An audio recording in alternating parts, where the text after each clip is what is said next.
Alors, les yeux de la planète sont vraiment rivés sur ce qui se passe en Ukraine, à Kiev en particulier. Une autre journée de chaos dans les rues de la capitale. Le bilan officiel fait état de 75 morts.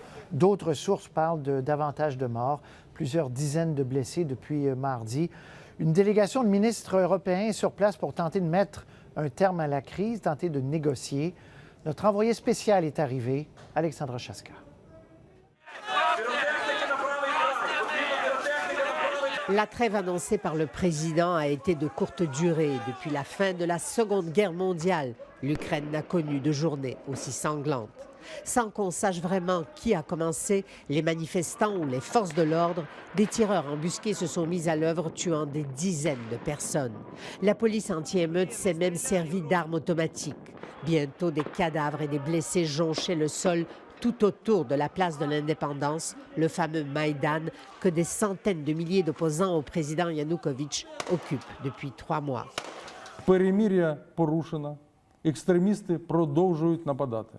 Les extrémistes continuent à attaquer. C'est pourquoi j'ai donné certains ordres, a admis le ministre de l'Intérieur ukrainien.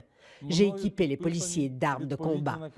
Réuni en session extraordinaire, le Parlement du pays tentait tant bien que mal de trouver une sortie à la crise en demandant la création d'un nouveau gouvernement. Pendant ce temps-là, devant l'édifice du Conseil suprême, un des leaders de l'opposition, le boxeur Vitali Klitschko, lançait un appel poignant. Nous devons arrêter le bain de sang, a-t-il dit. Peu importe les conditions, le sang doit arrêter de couler.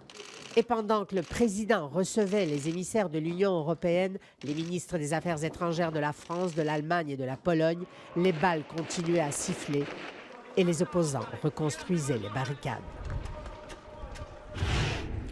Alexandra, vous êtes arrivée aujourd'hui. D'abord, j'aimerais vous demander, vous êtes à quelques pas de la place de l'Indépendance où a lieu ces manifestations-là. Est-ce que c'est calme? Quelle est la situation actuellement?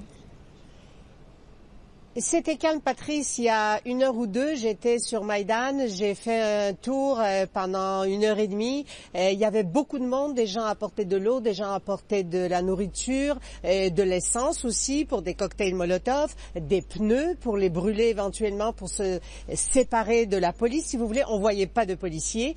Donc c'était assez calme, mais il y avait beaucoup de monde. Tout à l'heure, on a entendu des tirs, mais on n'est pas retourné sur la place, donc on ne sait pas d'où ça venait les tirs, mais on entendait des tirs. On vient de voir juste avant ces images donc de feu. On a vu des images en direct de la place où ça semble relativement calme, et on a vu également des images de cette délégation des ministres de l'Union européenne qui tentent d'infléchir le président, en tout cas. Et est-ce que ça se poursuit, ces négociations?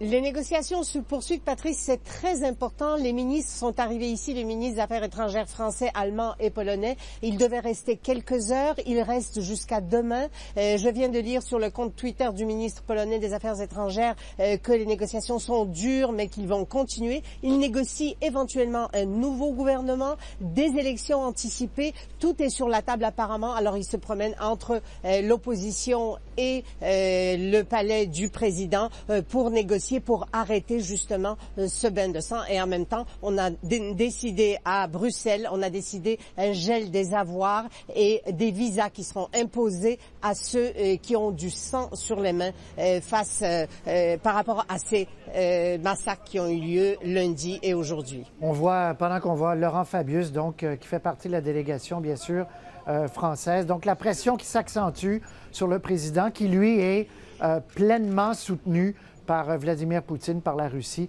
À suivre, on va vous suivre au cours des prochaines heures, des prochains jours, Alexandra.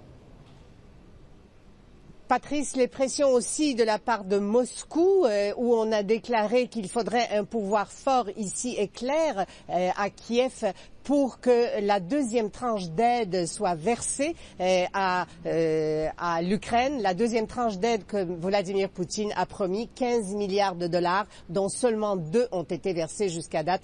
Et vous savez que l'Ukraine est au bord de la faillite. Alors cet argent-là est très important. Grosse pression sur le président Yanukovych aujourd'hui de la part de l'Europe et de la part de Moscou. Alexandra Chaska à Kiev, merci.